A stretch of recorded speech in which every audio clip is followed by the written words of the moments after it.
right, we are very excited to welcome our next guests into the studio, and I thought about, okay, what kind of music could we play to bring them on, and thought about the Eagles fight song and, something heavier, intense, very football, but I decided to go with this. It's the best instrumental version song that I could find of this. Oh, okay. You hear it now, right? Yeah. Please welcome from your Super Bowl champion Philadelphia Eagles, Beau Allen and Jason Kelce. Good morning, gentlemen. Good morning. And may we officially say congratulations to you. Yeah. Thank you very much. And thank you. And thank you as well. Absolutely. How tired are you guys at this point? Yeah, we're pretty wore out. Right? You gotta be. It's a constant energy suck. It has not stopped. I mean, I would imagine you think about the goal at hand, winning the game, that's it, and maybe not even slightly in any way at all considered the party that would follow afterwards. It's pretty exhausting, yeah. But it's fun. It's a good problem to have. Yeah, totally. And I would imagine after the game, you're being pulled in a bunch of different directions. And I don't just mean immediately after the win, but that whole week after. Yeah, because you got the parade. I was trying to get breakfast with Kelce the other day, and it was. And we know he needs breakfast. Otherwise, Important. He was already angry before that. you know what? I do have a question about that because Nick Foles got to say, I'm going to Disney World, which is, I cannot believe that. And it was just so exciting for him to do that. But the next day, you guys were landing in Philly. He was in Disney World, right? Did he go straight from Minnesota to Orlando? Yes, he didn't go back on the team plane. He was already in Disney World. Well, that kind of stinks. I mean, that's great for him. He gets that to have that experience and that exposure. But, the whole team is together. And what you guys did when you came off the plane was just amazing. I love that you guys walked over to the fence and as the fans were there cheering you guys on. But I'm sad that Nick didn't get to experience that. Yeah, well, it's funny you're talking about how tiring it is for us, and I mean you don't even think about the fact that we played the Super Bowl, we won the game, and then we were out pretty late after that, and then we get on the plane and we come back, and by the time we already got in, there were tons of fans around our airport where we landed, and then outside NovaCare. Our fans got up at like 6 a.m. or whatever to go out and wait for us. So it's pretty exhausting for you guys. Do you know it though? But that's and that speaks to you guys. And we've been talking to people throughout the ramp up, obviously, to the Super Bowl. A lot of celebrities who've been calling in, and we talked to Mark Wahlberg and different people. The way we kept describing you guys, because we're proud of these. These are good guys. The fact that you just said that, you guys take into consideration a fan base that's getting up. What it means to your fans is so clear, and that's why I think the city is so reciprocally proud of you guys. Do you sense that? Oh, yeah, absolutely. I mean, I've been playing here for 7 years, and you've always felt the fans support, and the fans, they've always been there. But especially, this year, obviously, the first time we've been able to accomplish a Super Bowl. The warm welcome we got when we got back. The unbelievable support we got at the parade. It's been nonstop since I've been here, really. But, it's taken it to a whole new level of just how long everybody's been waiting for this. Yeah. And it's been so evident ever since we've won that game how much it's meant to the entire community. And I'm sure you've heard a number of personal stories, but is there one that sticks with you about, what this meant to a person or a family? I think something that kind of surprised me the most, you guys said it earlier when we walked in here, you guys all said thank you, for winning a Super Bowl. And then I said something about this on social media. It's just crazy to me how many fans have come up to me and said thank you to me and to the team. And, tell Kelce thank you, tell, Brent Selleck thank you. And I'm like, yo, thank you guys for real. Like, this has been an incredible experience, and our fans have been unbelievable. Like, I play on the defensive line. When we played at home for the NFC Championship, it was the most unbelievable experience, a game day experience I've been a part of. And then the parade, obviously, with just what Kelce just said, how excited and happy everybody was, and just, really, truly a joyous occasion. So thank you to the fans and everybody that's been involved, because that's one thing that's really blown my mind. Yeah. But I don't have one specific story really of from a fans. I've had a bunch of people come up to me and talk about their grandfathers and their fathers, and the one that really stood out to me on the day of the parade, I'm walking through the streets having fun, and I forget which teammate it was, but he comes up to me, he's like, Kelce, I don't know what to do, and I'm like, what's wrong? And he's like, this woman just gave me her father's ashes. in the middle of the parade. Eat 'em. Yeah, I didn't know that. So I think, that is a testament to how much, how much people have poured into this game, into the Philadelphia Eagles organization, and I was blown away at that. Well, let's get right to this, because we could keep talking and eventually lead up to, the victory, and then after, and then the celebration, and then the parade, and let's just get right to it. Dude, the speech. The speech. I mean, it could not have culminated in a bigger moment than that, and you stole the show. And I know you don't want to, you weren't there to outshine your fellow teammates and everything, but you said what everybody wanted to say. And at what point did you decide to, okay, this is the path I'm going to take when I get the mic? Because you only get one shot, or not one shot, but you get this shot to do it. Yeah. Did you had a couple days to think about it, or that morning you're like, all right, I'm going to say it today? Well, I only found out that I was going to speak the day before it. So once I found out I was going to talk that night, for some reason I couldn't sleep. I don't know if I was just excited for the parade or whatnot, but I was just lying there thinking about, what I was going to say. And this has kind of been building for a long time. I mean, it wasn't like I'm just going to put this down on paper. I mean, the emotions of what the entire team's gone through, what I've gone through, what all of my teammates, my coaches, what everybody's gone through to get to this point, and the city, absolutely. It just kind of was just a building thing that culminated into that moment, I guess. Well, you could sense the authenticity, and as Preston was saying, you articulated. You listen. You play a game in front of thousands and thousands of people. You speak to the media all the time. When you're facing a group of, we still don't know the estimate, but quite possibly millions of people, it's a different animal. But at that point, I think the fact that you were able to tap into the collective, we're tired of being dismissed and tired of being called this and snowballs at Santa and all this crap and it was the time to say it, and the fact that you said it and said it as passionately, it's just what caught everybody. Are you surprised about the reaction that you got from that speech? It's been a little bit more than I thought it was going to get, probably. Yeah. Did you think there was going to be any negative reaction to your speech? I thought that the swearing might get some negative, and it has a little bit, but very little bit. Yeah. And the way and listen, I have little kids too, but.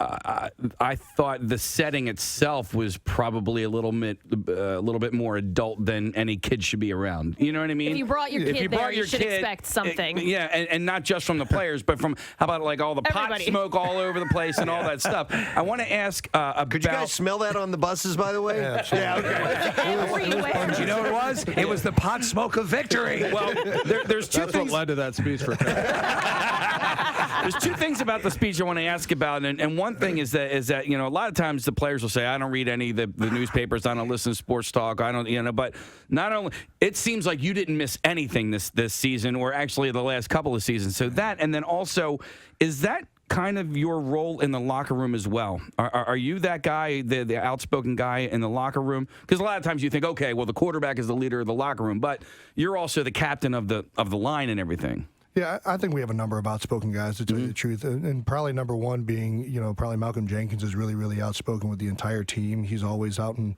front and making, what he thinks the message should be heard. So I think everybody kind of picks and chooses it, to tell you the truth. I mean, we have Jason Peters in the O-line room, who's like one of the best leaders, not just by example, but he's out there in the middle of the Super Bowl trying to tell everybody to calm down, make sure you take care of what you need to do. Mm-hmm. So I think, that's a big reason why we've been so successul, quite honestly. I mean, that and Beau, you as well, and just a number. Everybody we've encountered throughout the season has been.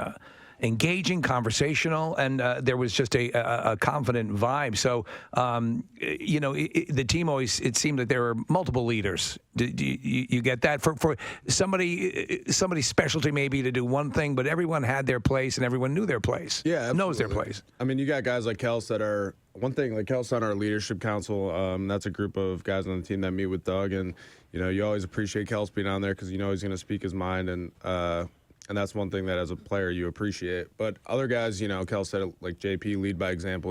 We have a lot of guys like that in our D-line group, and really throughout our team we have a ton of different personalities. I think all mesh really well, and just a really good group of guys. Make it easy for us to root for, I guess. Sure, yeah. I don't want to keep harping on the speech, Jason, but I did want to ask you if you warned Zach Ertz that you were going to give a speech like that, because he had to follow you. And he was.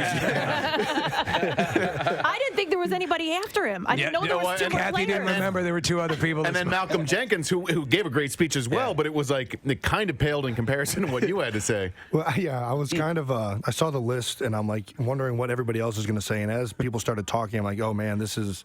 I thought everybody was going to kind of do this. Hey, how did you read? I mean, listen, you played with these guys all season, since OTAs and the spring, and obviously all through July and August. So clearly, you know all the players on your team. But I mean, you didn't miss anybody. In your mind, did you just go, okay, well, I'm going to start with the left tackle and work my way through the line, and then I'm going to go through the back?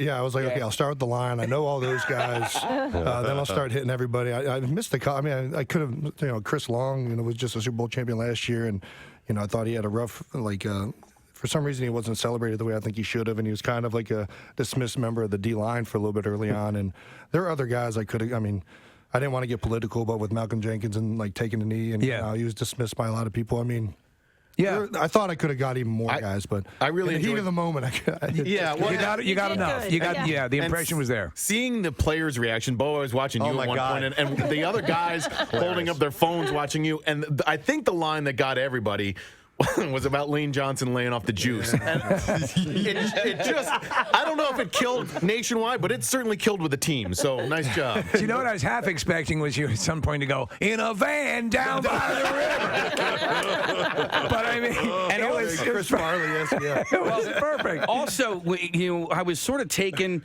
I wanted to see what Mr. Lurie was doing, Howie Roseman doing, and Doug Peterson. They were and laughing. Those guys were all laughing. I'm like, okay, if they're laughing, then we all can be laughing too. You know what I mean? Well, that was one of the things that I was I don't know how, Howie and Doug and Jeffrey are going to take this. And then that was one of the things I looked at when I actually watched the thing.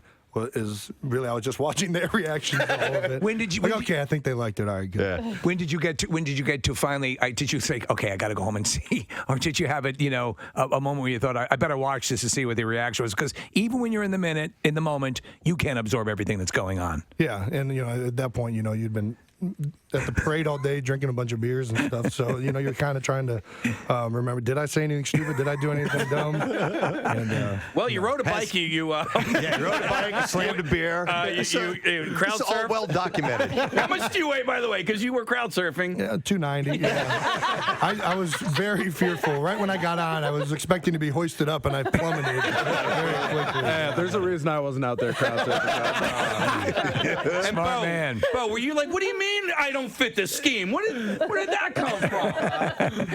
I don't know. No, Kels did a really good job. I think one thing that Nick was talking about earlier, gauging the players' reactions, that you said you were looking at me. I saw Kels kind of approach the bike, and I didn't have my phone on or anything, but I was right up in the front and left. I scrambled to get in my pocket real quick and got my phone video out and got a nice little angle of the speech. But I think you mentioned that really resonated with the city and the fans and stuff like that, but it really resonated with the players as well, and we all. We appreciate you, Kels. Yeah. Yeah, we do.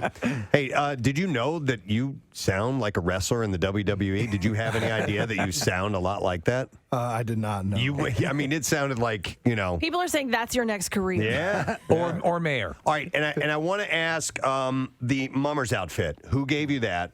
Because I haven't heard yet. Which group? So I've been getting my hair. It was the Avalon String Band. Okay. But I'd been getting my hair cut from a woman named Libby and her husband. I was actually talking to my fiance. I'm like, I want to kind of wear a mummer's outfit. I don't know where to get one. He's like, Libby's husband is a mummer. He's been one for years. You don't remember that? And I'm like, I gave her a call, and in 30 minutes, I had a mummer's outfit. We were set up at the Parkway, so we were going to get to see you guys when you came in for the that giant sea of people, and it was because we were doing our show live. Before we even started, Nick holds up a phone. He goes, "Look at Kelce," and I'm like, "Oh my God, It's gonna be a good day." I assume I assume that sucker was warm, right? Oh yeah. Yeah. Did anybody else know that you were going to wear that, or was that a surprise to everybody? Yeah, that's the best part of this. So we all were talking about what we're gonna wear and stuff, and Stellick had a Harold Carmichael jersey on, kind of pay homage to some great players of the past. A lot of guys wearing Reggie White jerseys, and I wore a denim American flag outfit. Chris had a a big full-length fur coat and Allen Iverson jersey, and Kels had the Mummers outfit. And it looked amazing. And we rolled into the link at like 8 a.m. because that's where the the buses were going to leave from, and we had to do all this administrative work, figure out like what buses everybody's on and stuff like that.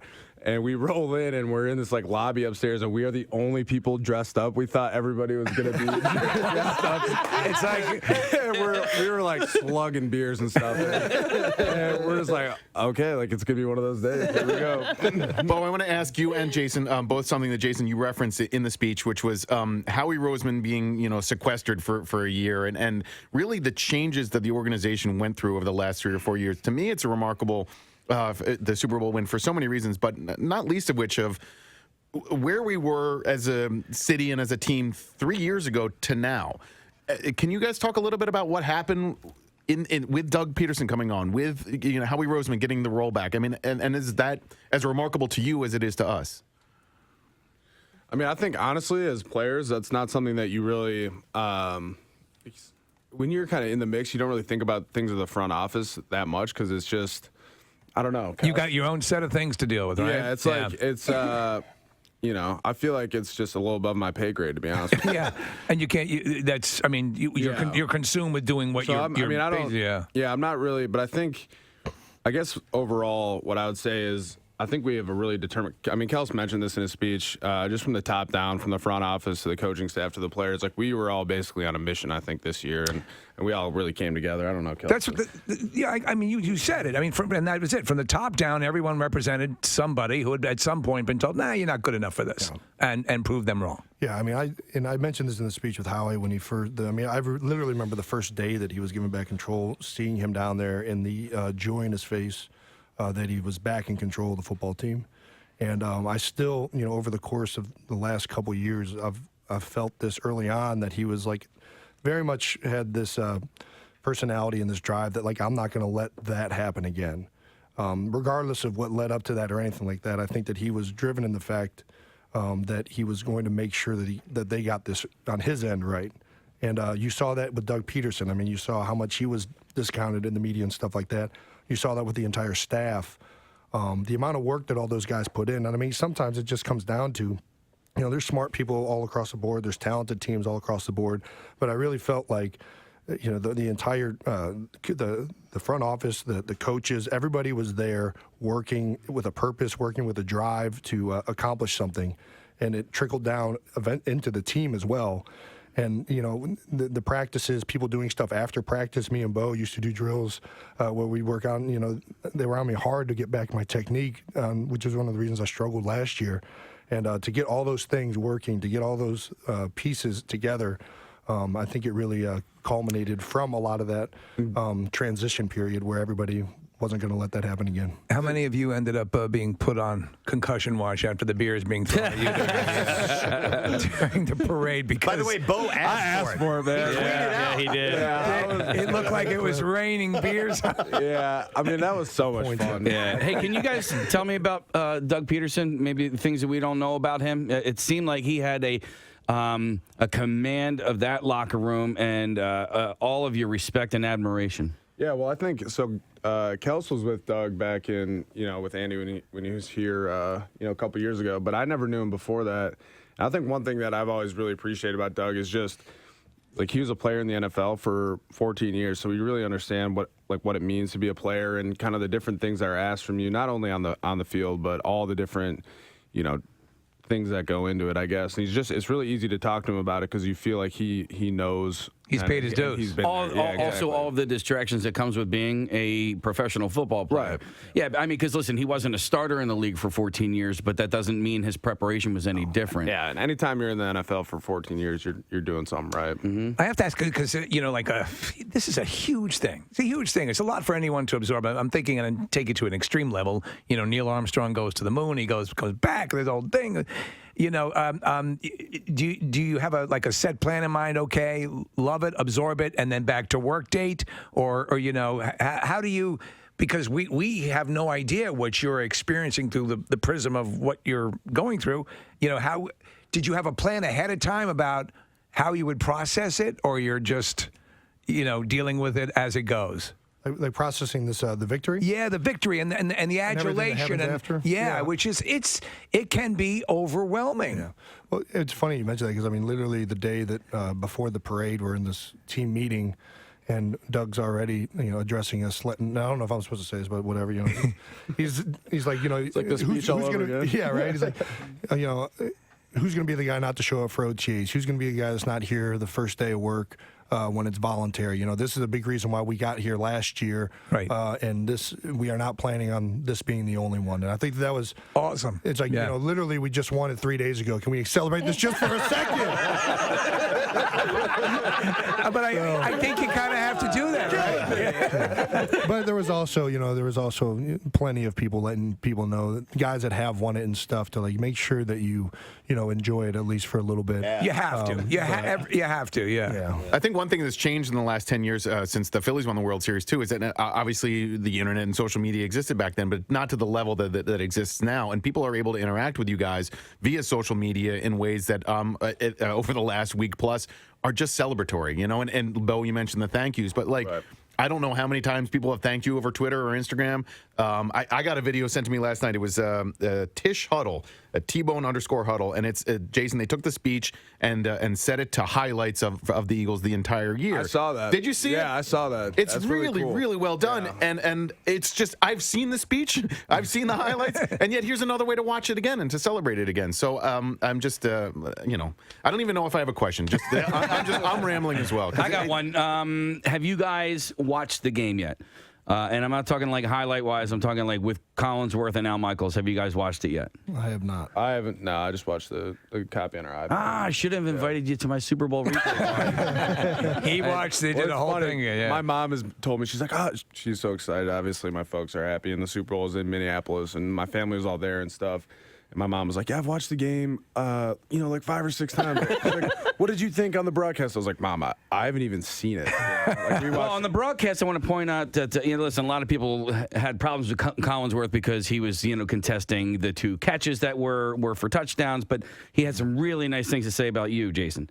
And he called you the best center in the league, or one of the best centers in the league, which I think is a huge yeah, it's true. I don't think Kelce's a humble guy, but that's absolutely. But there's something in your bloodline. I know your mother's a little bit outspoken, but your brother Travis, who is one of the best tight ends in the league, he also gets very, very heated. And so, what was it like growing? I mean, you got 2 potential NFL All-Pros growing up in the same household. What was that like growing up?